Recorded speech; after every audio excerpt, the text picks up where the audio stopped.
we waited 6 years ago. The last 13 episodes of Star Wars The Clone Wars arrived on Netflix. That was March of 2014. Today, a day which shall... Actually, I'm not going to rip off FDR there. But today, February 21st, the day I'm recording this, not the day this goes live on YouTube, but today is a day that will forever be remembered as the day Star Wars The Clone Wars came back. Ladies and gentlemen, it's happened. It has finally happened. The Clone Wars has returned. Season 7 has started. The final season of the show, for good this time. And I am so excited. So for the next 12 weeks, I will be taking a look at each and every episode of Star Wars The Clone Wars Season 7 as it's airing. So on Mondays, you all will get to hear my thoughts and opinions on each new episode of Clone Wars as it comes out. And boy, do we have a doozy to start with today. Season 7, Episode 1, The Bad Batch.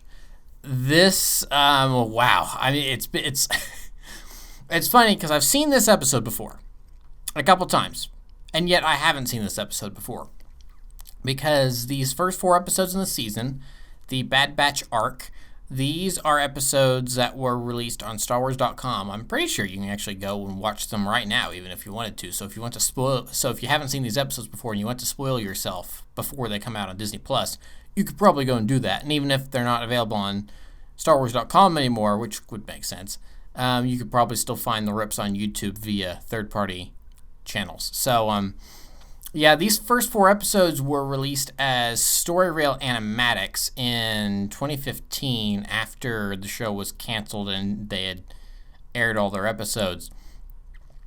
These 4 and then another 4, the Utapau Crystal Crisis, were all released online in their, rough animation form because all of the voice acting was done and they had it all shot, quote unquote, because, it's a computer animated show, so they didn't actually go out onto a location and shoot this stuff with an actual camera.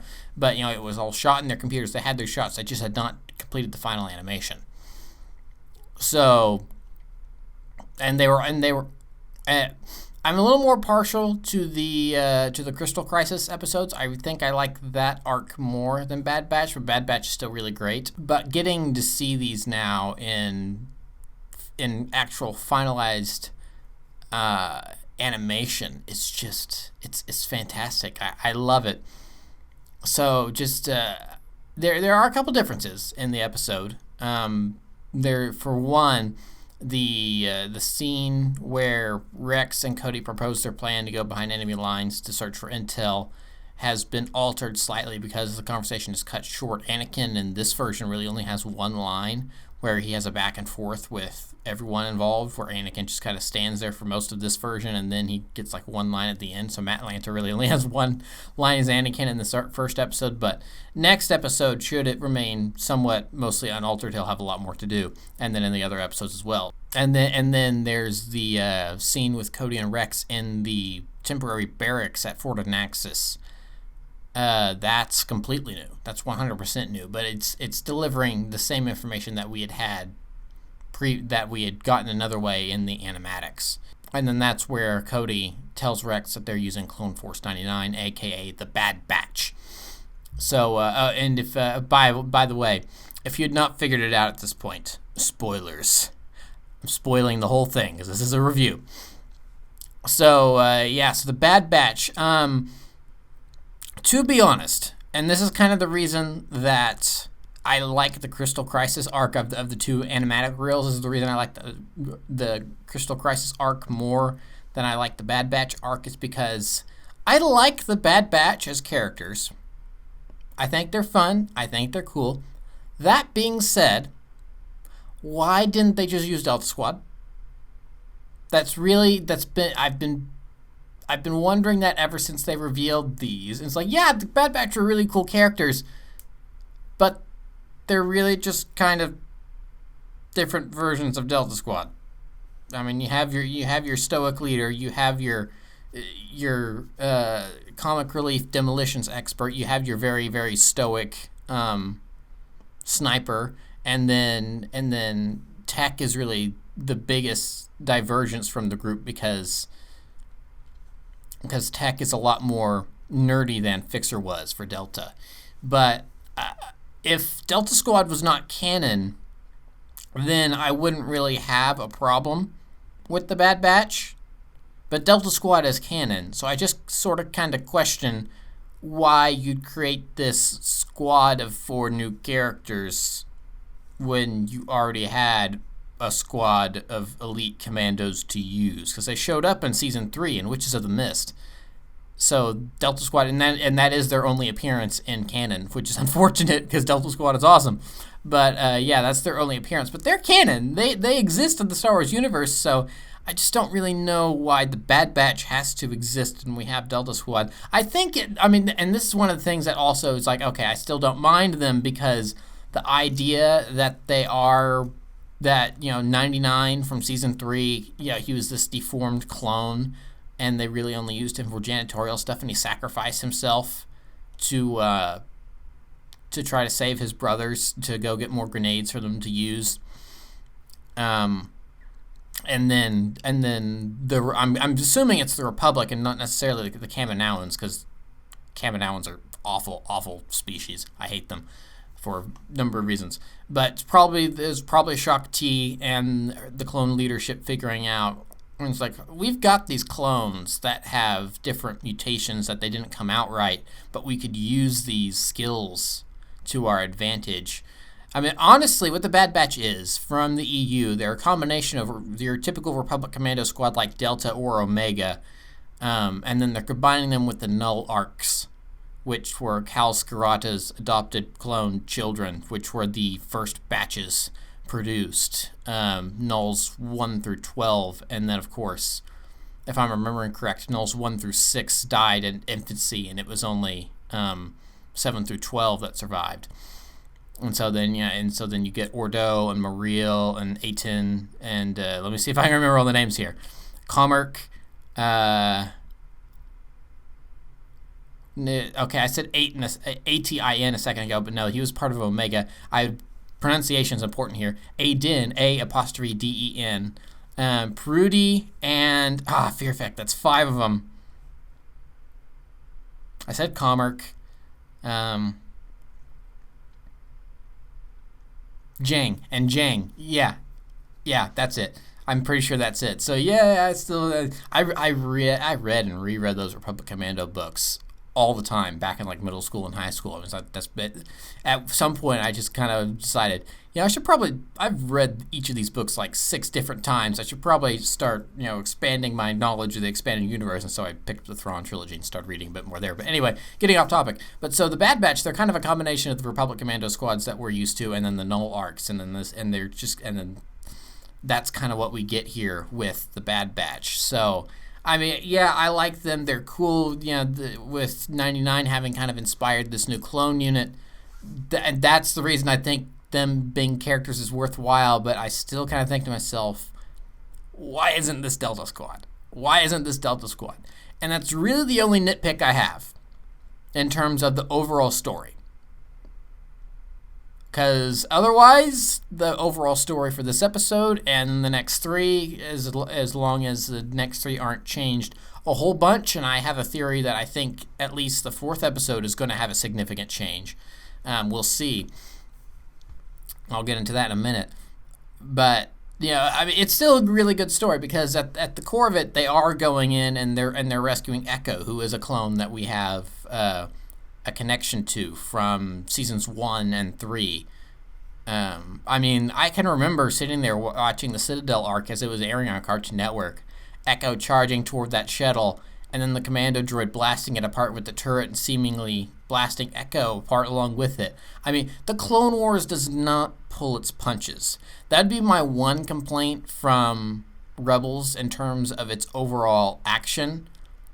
because I love Rebels. I don't think it's as good as Clone Wars, but I think it's still a really great show. But if I have one consistent complaint about Rebels is that it does somewhat pull its punches when it comes to action sequences, because a lot of the time Sabine will blast stormtroopers with her Westars, and then you'll see them moving a little bit. It's like, oh, the armor held up. They're just stunned. They'll be fine. They'll wake up later. They might have concussion or something, but then they're fine.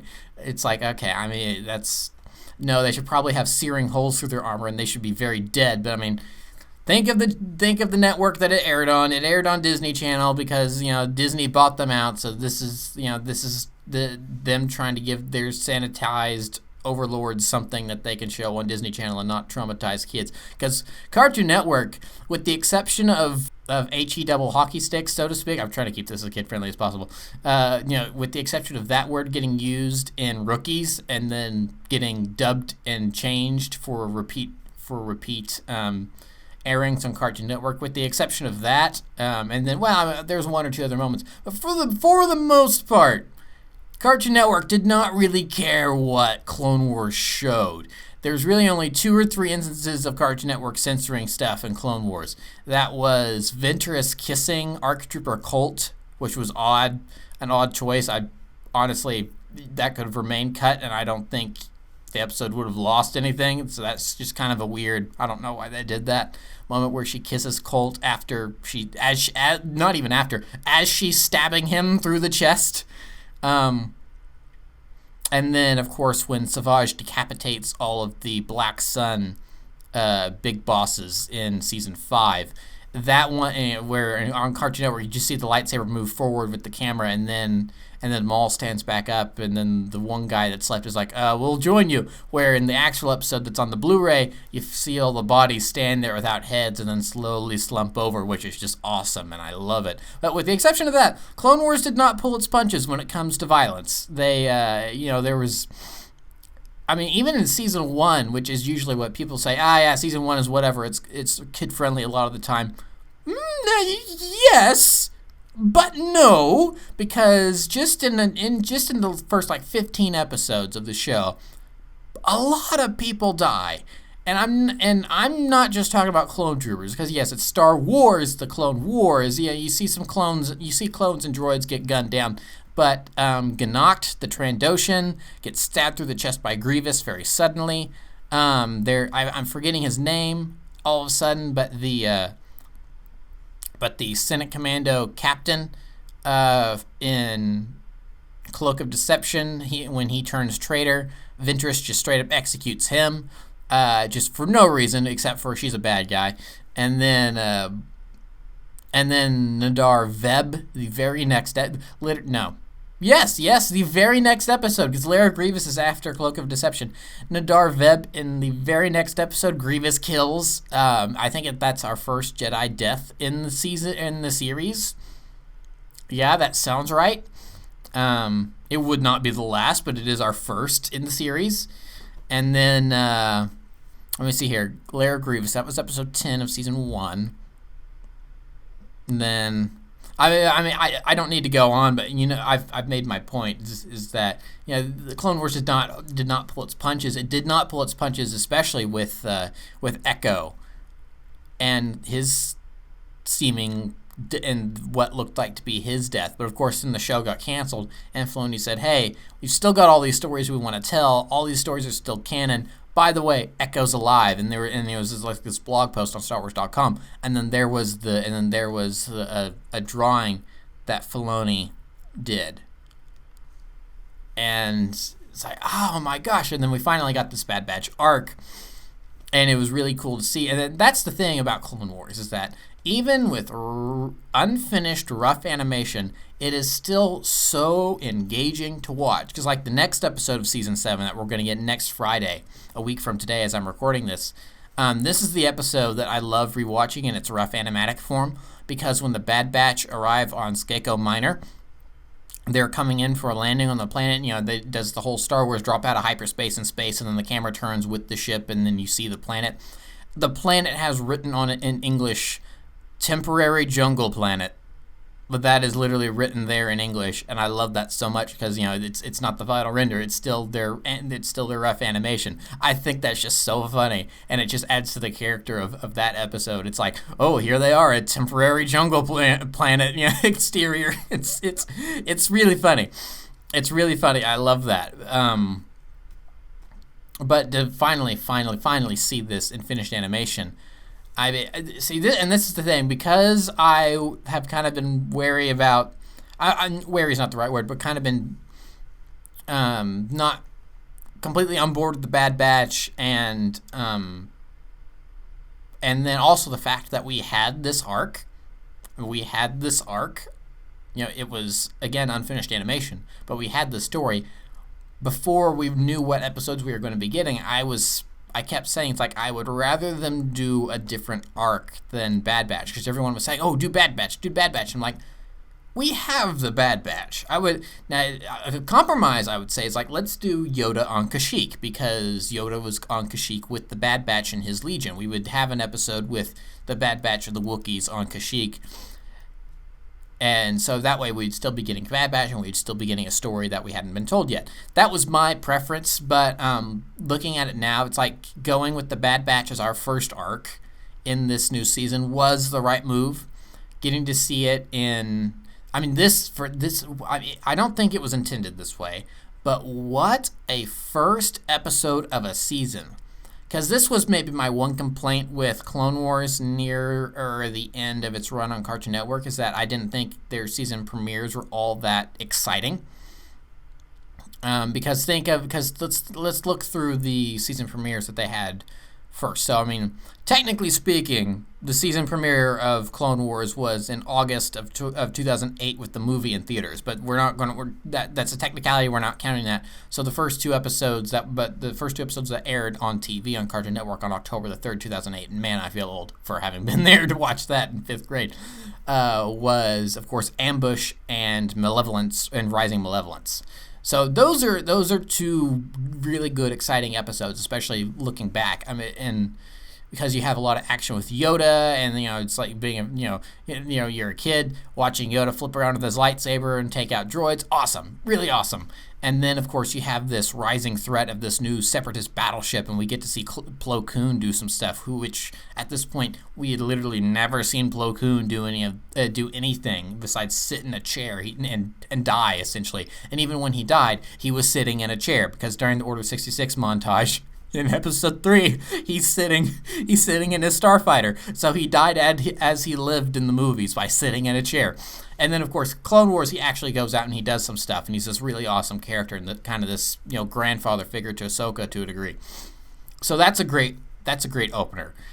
Season 2, another great season opener. We have Holocron Heist, which is Cad Bane, which was this breakout, awesome, new, cool character that we got at the very end of season 1, and then after that we had Cargo of Doom, which was another great episode. There was just a lot of cool action in that. Like, there was a brief zero-G battle, and clones were magnetizing their boots to the deck, so that way they weren't floating around. And then, of course, we still got some awesome Cad Bane stuff. And then it also gave me probably hands down my favorite battle droid moment, where there's those 3 battle droids essentially just kind of hiding at the back of the ship, and Anakin shows up, and one of them says, you said we'd be safe back here. Now, come on, 3 of us versus 1 of him. It won't matter. Then the first droid had run off, and he's on the intercom, and he's talking to Cad Bane, going, Sir, a Jedi is coming. He looks very unhappy. Yeah. And you just hear lightsaber noises as the droids get cut down. Probably to this day, one of my favorite battle droid moments. But then for season 3, actually, I'm trying to think, what was the season 3 opener? Maybe season 3 opener wasn't. No. Okay, I'm an idiot. Sorry. No, the season 3 opener was great as well, because you had Clone Cadets, which saw the origin of Domino Squad, which were these standout characters from season 1 that we had met. We even got a little bit of backstory for Droid Bait and Cut Up, who were killed almost right off the bat, and we never even really got to know them rookies. And then after that, we had ARC Troopers, which was so essentially we watched the first episode of the ARC, and then we watched the 3rd episode of the ARC, and we had gotten the 2nd episode of that ARC 2 seasons ago. And then we got ARC Troopers, which was awesome, and we got to see 99's death, and then there was a great fight with Grievous and Obi-Wan, and then this is a great clone moment. I love this. I mean, of course, 99 sacrificing himself was a great moment, but then when Anakin and Ventress are fighting in the hangar, and then Anakin gets knocked down, and the DNA goes tumbling across the ground in this little canister, and then Ventress grabs it with the Force and starts flying toward her. But then the clone trooper catches it, and then he kind of puts his gun in front of him, puts the canister behind his butt, like, nope, I'm going to take this now. And then all the clones jump over the down separatist transport. They all aim their blasters at her, and the music kind of goes dun dun dun dun dun dun. So awesome. I love that moment so much. It's so great. And then, they're like, all right, we're waiting on your command, General. And then when all the clones notice, they're like, look, it's the General. And I love this show so much. But then the opening to season 4 is Water War. I'm really Water War. I'm really just kind of iffy on as an arc.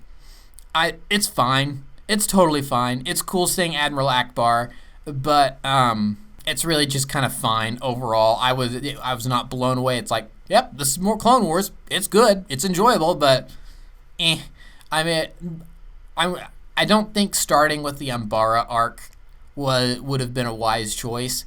But just think if the first 2 season premiere episodes of Clone Wars Season 4 were the first 2 episodes of the Umbara arc. Oh my gosh. What a tone setter for the rest of the series that would have been. Because, again, tonal whiplash, because you have Water War, because you would have had the Umbara arc, and then we probably would have had the Battle of Mon Cala after that, and then we would have had some happy-go-lucky R2 and C-3PO episodes, where the way it flows is better, but I'm still just kind of iffy on the Battle of Mon Cala as an arc overall. And then season 5, the season 5 premiere episode wasn't even the episode they wanted to be the premiere. Cartoon Network switched the episode order around, and so on Disney Plus and Netflix before it, the episode order was all out of whack, and it annoys me to this day because Clone Wars was never a show, and I know I've stopped talking about the episode. I'm talking about it in review, but hey, this is a review discussion. But sorry, I'll get back to it in a moment, I promise. But Clone Wars was, oddly enough, a show that never bothered with chronological order, which I appreciate, but at the same time don't like all that much, because Star Wars as a franchise has never been a franchise that's bothered itself with chronological order, because the first movie that came out was the 4th one, and then you had the 5th one, and then the 6th one, and then about 16 years later we finally got the first movie, and then we got the second movie, and then we got the third movie, and then we got the events that happened in between the second and third movie, and then they made the 7th movie, and then they made a TV series that took place in between the 3rd and 4th movies, and then they made a movie that took place in between the 3rd and 4th movies, and then they made their 8th movie, and everyone hated it, but everyone loved it at the same time, and people still try to murder each other over it on the internet. It's ridiculous. And then they made a series that took place in between their 6th and 7th movies, and then that's not to mention the books and the video games that came before. So it's all the continuity's all over the place. Not to mention Darth Maul's personal timeline and the way we've been given it, because first he was in episode 1 and he died, and then we finally get him in Clone Wars and it turns out he didn't die, and then Clone Wars gets canceled, and then we see him again in Rebels, and then he does die for good that time, but then he pops up in Solo, and then Clone Wars comes back, and now we're getting more of a story there. So Maul's story is all over the place. It's kind of nuts. So part of the issue I have with the season 5 opener is that, considering we left off with Maul's story in season 4, with that being the finale, I suppose to a degree picking up with Maul's story in season 5 as the first episode makes some sense. However, the Padawan arc happens before that episode, so we see Hondo for the first time since season 2, and his base is all destroyed, and he says Grievous has messed up his base. And it's like, oh, gee, I wish I could have seen that. Then later on in the season, we get to see it happen. So I feel like that's one of those cases where because of the episode production order and where that episode was actually supposed to be in the pipeline of the season, I really kind of wish that was like the one time where they did, because most of the time whenever they go back and they do something out of order, it's because they have an idea for a story that can enrich a previous story they told. That's why they did Supply Lines in season 3, which set up both the first episode of the show to air on Cartoon Network and the Ryloth arc from season 1. That's why they went back and they did Clone Cadets as the opener for season 3 alongside ARC Troopers, because it helped set up the Rookies episode. So when you watch the chronological order, that does some stuff. Then using some characters that we had seen get killed off in Senate Murders in I can't remember the name of the because there was like a period of like 3 weeks during season 3 where it was just political Senate episodes, and they were good, but it was kind of like, okay, I'm ready for some stuff to blow up again. Where's some clone troopers?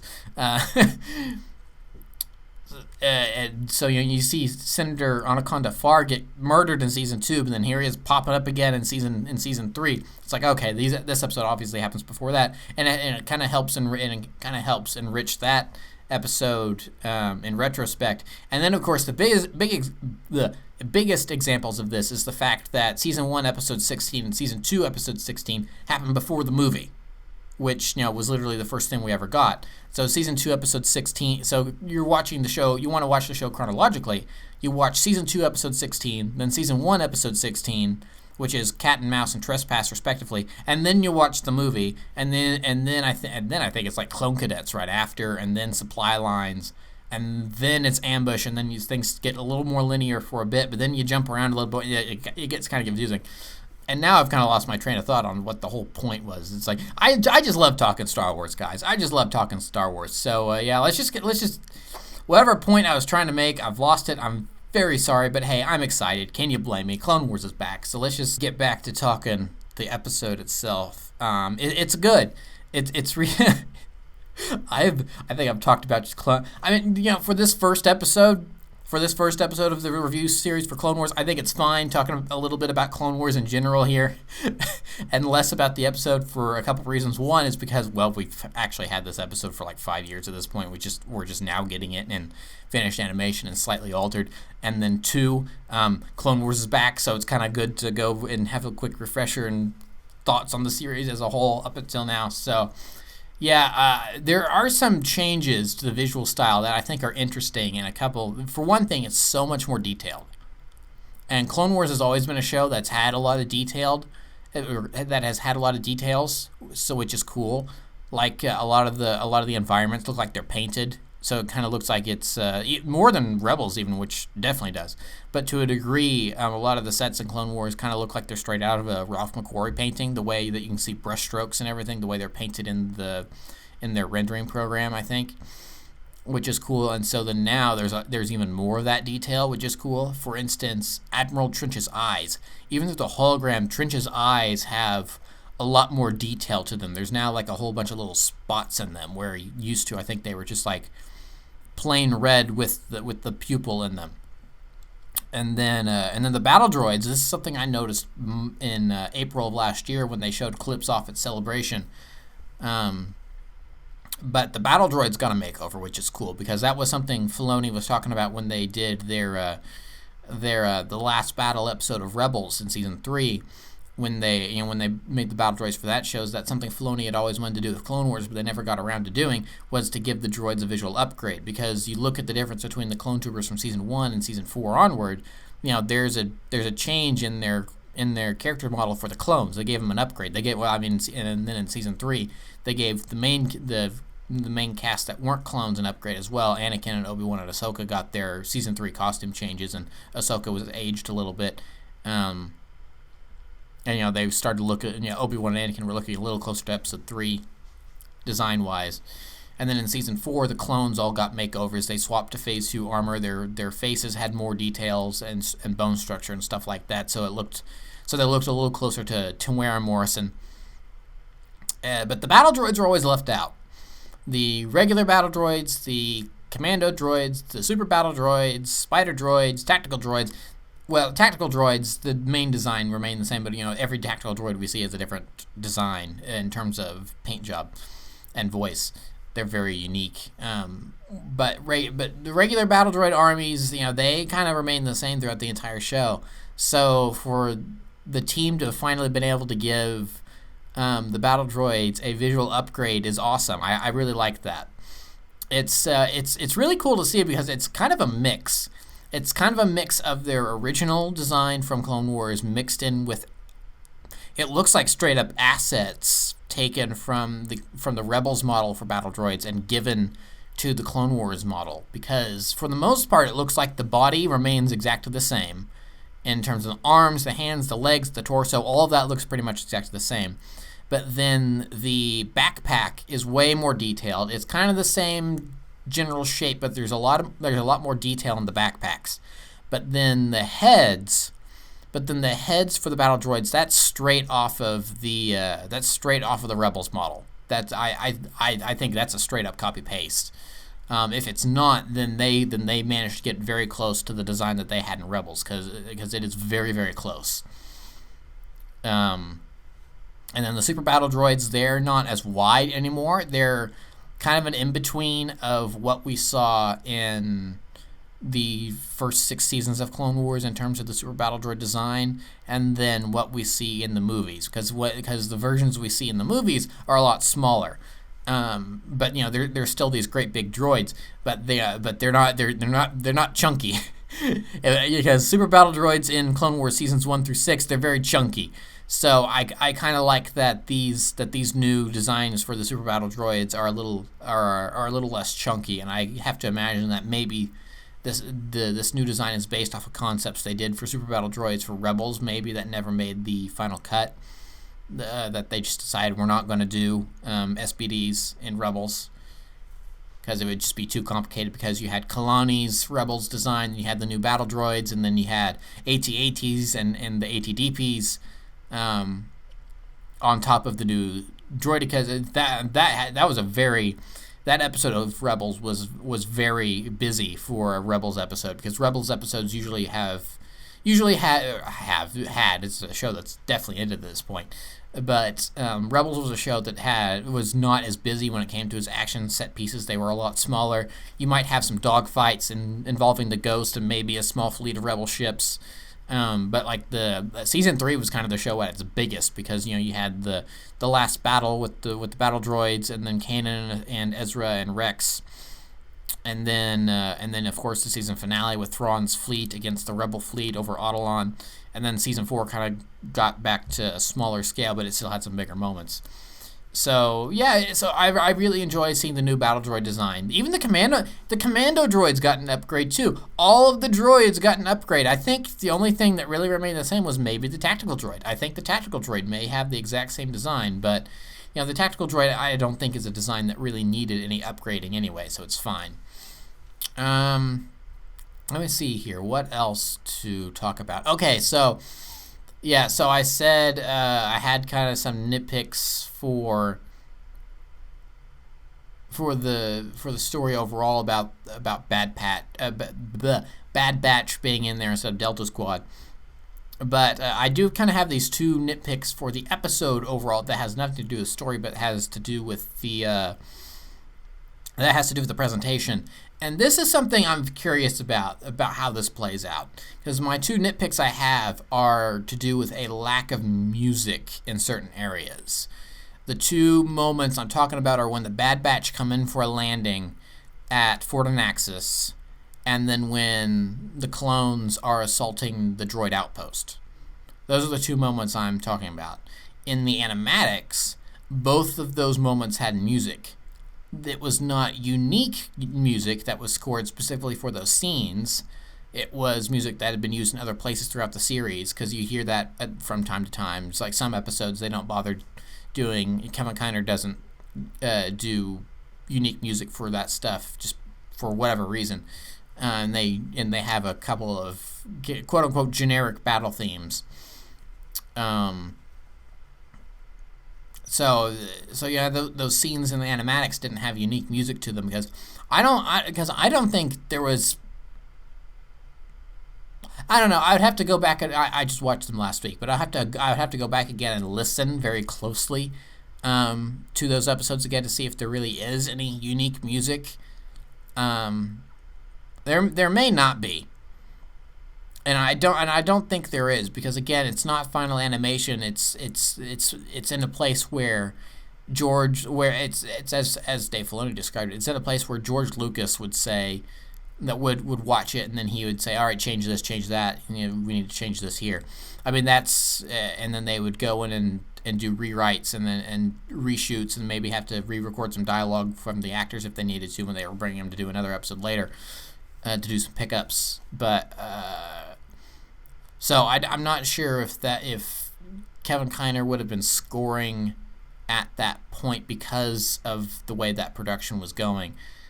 So I don't, but considering the way we did get those arcs originally, they were in animatic form. I don't know. Kevin Kiner may have just put some music together just for that, because that's how they were going to be presented to the public. That's how we were originally just going to get that, and that was going to be it.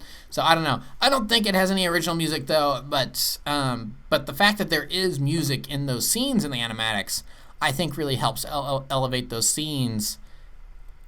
And then for this finished version, I don't know, there's just something that feels off about it. It feels empty to me. So when the Bad Batch comes in for a landing, that's not as much of a problem. That's just kind of fine. That's whatever. That's like I said, it's a nitpick, because they come in for a landing and the stuff goes flying everywhere. Clones duck for cover and everything because they're coming in a little too hot onto the landing pad. And it's like, oh, there's no music here. It feels kind of weird, but it passes very quickly. When the clones assault the outpost and they go up to the tower and everything, there was music playing in the animatic, and I think that really helped that scene, because it's an awesome scene. Watching them run in and go blasting and stuff, the pew pew and all that stuff. Yeah, it's so Clone Wars. It's so good. It's like, because one of the things that Clone Wars has done better than almost anything Star Wars I'm good with that statement. Something that Clone Wars does better than any other Star Wars media ever is the battle sequences, for a multitude of reasons. Lightsaber fights, in terms of choreography, I think they can get away with a lot more cooler stuff because it's animation. You don't have to worry about actual actors and replacing them with stunt people for certain shots and stuff like that. And then, of course, just large-scale action sequences, and then cool one-shots and stuff. Because when the clones go, there are several one-shots in this episode, and they're awesome. When the clones assault the outpost, that being one of them, because there's just kind of almost an Avengers turnaround, Battle of New York moment, when they're up in the top of the tower and they're just blasting droids, and Hunter's taking out his little EMP knife and stabbing droids and stuff like that. And then the camera finally just kind of comes back and rests, and you see the one battle droid fall over and then fall into the elevator shaft, but then he immediately just starts to rise back up again because Wrecker's coming up. And then it's like, oh, is it over already? Oh, man. I love D. Bradley Baker. D. Bradley Baker does such a good job. He's been praised to death already, but I can't help but not praise him because he does such a good job as each and every clone trooper, making all of them sound unique yet same at the exact same time. Bravo, bravo, D. Bradley Baker and the entire cast and crew of Clone Wars. I'm complaining about a lack of music in this scene right now, and me kind of finding that annoying, but it is such a nitpick. It's like I care. It's like, oh, this would be better with music right now. But you know what? I really don't care because this is awesome. So yeah, I don't know. I've been going for almost 40 minutes at this point, and I've kind of not talked about the episode that much, except to say that it was good. I really enjoyed it. Because, again, I've seen this episode before, really. There's some changes, but I think some of the... So the one thing I said I was going to get back around to at near the beginning was, how much of these episodes going to get changed. It's like, I wonder if Echo this time around, compared to the animatic, is going to have some sort of information on Order 66 that further kind of increases Rex's paranoia to get him to remove his inhibitor chip after what happened to Fives in the previous season. Because as far as I've been able to tell, Rex has not removed it yet, because it doesn't look like he has that scar on his head yet. It could just be that his hair is disguising it, and that's going to be revealed later. But as it looks like right now, it looks like Rex has not removed the inhibitor chip. And we know, and in Rebels, we know that he did remove it. And he said that he didn't betray his Jedi general. Of course, at the time we kind of thought maybe he was talking about Anakin, but now it looks like he's more talking about Ahsoka. So, because I don't know, maybe Rex heard about what Anakin did, and that's why he said that he didn't betray his Jedi, because he considers Ahsoka his Jedi more than Anakin was. I don't know. That's stuff that I'm really looking forward to finding out this season. It's like, we're finally getting it. Oh my gosh, it's gonna be so awesome.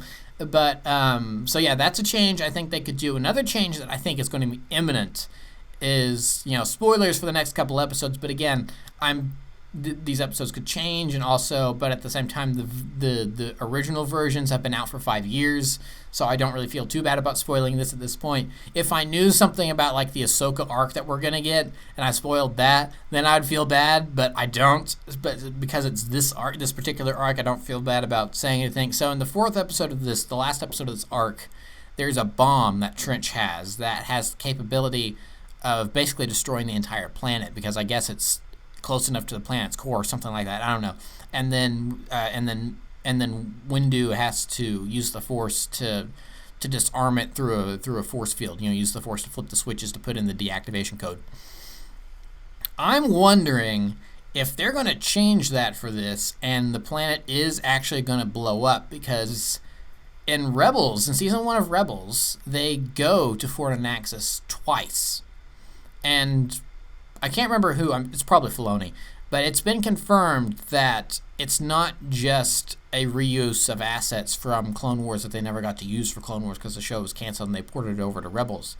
When Sabine and Hera go to that old clone outpost to pick up the package from Fulcrum, that is, and then Kanan and Ezra then lead the Grand Inquisitor there later on, a couple episodes later.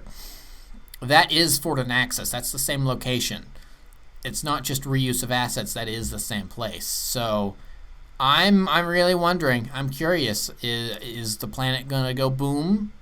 I think the planet may go boom because it's kind of or at least a portion of it, because it looks like there's kind of this asteroid belt, and then that's kind of this livable chunk with a breathable atmosphere. So I don't know. I think a good portion of the planet could go kablooey, and then that's how we get those chunks floating out there that we see in Rebels.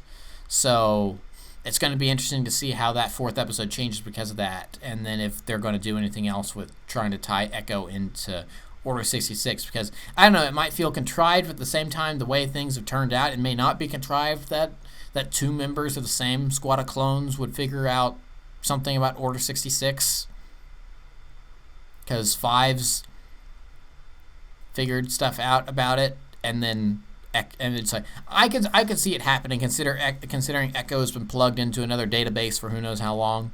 So he could piece information together, and he could just kind of know, because he's gonna have it, because this is stuff that I assume happened off screen in the original version. Is Echo going, okay, what about Fives? Where's Fives? And then Rex having to tell him, it's like Fives died. He kind of went crazy there near the end. We don't really know what happened, but he thought there was this big conspiracy, and then Commander Fox had to put him down. By the way, I'm not really happy with Commander Fox right now. If there's any clone brother I don't like, it's Fox, because, well, he really didn't like us. So, he's the Coruscant Royal Guard very much in Palpatine's pocket. I think there's even some material to suggest that they even knew that Palpatine was a Sith Lord, and they just went along with it. I'm not completely sure about that, but so yeah, you have to assume that Rex and Echo had that. I don't know. Maybe in the official version of these episodes, they will have that conversation. That'll be interesting, and maybe that's how they bring up. It's like,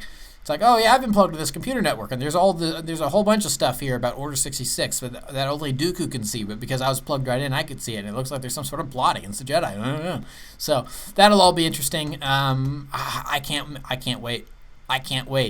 I just can't believe we're here. I never thought we'd live to see the day that Clone Wars came back, because honestly, I didn't think it would happen. I knew that we would get these stories told in a fashion eventually. I knew we would somehow get the Siege of Mandalore arc. I knew we would eventually figure out what happened to Ahsoka, but I thought best case scenario they would get books or comics released after them. And I was even starting to doubt that after, because we got Dark Disciple, we got Son of Dathomir, we got that stuff, and then Clone Wars content just kind of dried up for a little bit, which, again, kind of makes sense because of the way Disney was taking things with the sequel trilogy, which is over now. And then, that's another reason why I think we're getting this stuff now, because the sequel trilogy is over. At this point, we've got 3 complete trilogies. Now we can kind of jump around the timeline all we want and see all these different stories. And then we may even get... There's rumors circulating. I'm kind of getting excited, even though I usually don't try to believe rumors until the actual announcements come out and go, oh, that rumor was true. That's awesome. There's rumors that's saying that once Clone Wars wraps up, Filoni's going to say we're working on a Rebels sequel show. We're gonna find out where Thrawn and Ezra went off to. So, spoilers for Rebels, but this is just anything Star Wars is game right now. So yeah, I was not really that excited for Rise of Skywalker. I was a little more trepidatious about Rise of Skywalker. I thought it turned out fine. It's not good. It's not bad. It's just fine, which in of itself is just kind of disappointing because it's the 9th movie. It's wrapping up the Skywalker saga, and it's just fine. Okay, whatever. But I think now that we're past all of that, I think we're going to be in a new golden age of Star Wars. Because a lot of people are probably going to want to say, oh, Disney, especially in 2012 when Lucasfilm was first sold, people were like, oh, Disney's going to take us in the right direction. We're going to be in a new golden age of Star Wars. But it's just led to bickering, nothing but bickering. The movies have made a lot of money, with the exception of Solo. But the movies have made a lot of money, and Disney's happy. But its fans, people have just been going, oh, I don't like this, I don't like that, bah bah bah bah bah bah bah. And then it's like, Rebels is good at least because Dave Filoni's at the helm. And it's like Resistance was fine. Again, it's like, I don't know. There's something about the sequel trilogy era that's just kind of fine. It's not good. It's not bad. It's just fine. But oh well. Anyway, so I'm excited. I can't wait for the next 11 weeks now. The first week is down, 11 more to go. By the time the season wraps up, I'm going to be just about ready to graduate from college. So that's crazy. When this show started, I was in the 5th grade. When it finally ends, after a 6-year hiatus even, I'm going to been almost all the way through my schooling to where I'm going to be graduating college in like the 2 weeks after the show ends. So that's crazy. So yeah, I can't wait. I cannot wait. And hopefully these episodes won't go for like a whole hour almost at this point, the way that I've, again, first episode, a lot to talk about in terms of the show in general, my thoughts on the episode. Next episode, I'll probably talk more about just the episode that comes out, and the next, I can't remember the name of A Distant Echo. I think the name of it is A Distant Echo, if I'm remembering correctly from the story reels.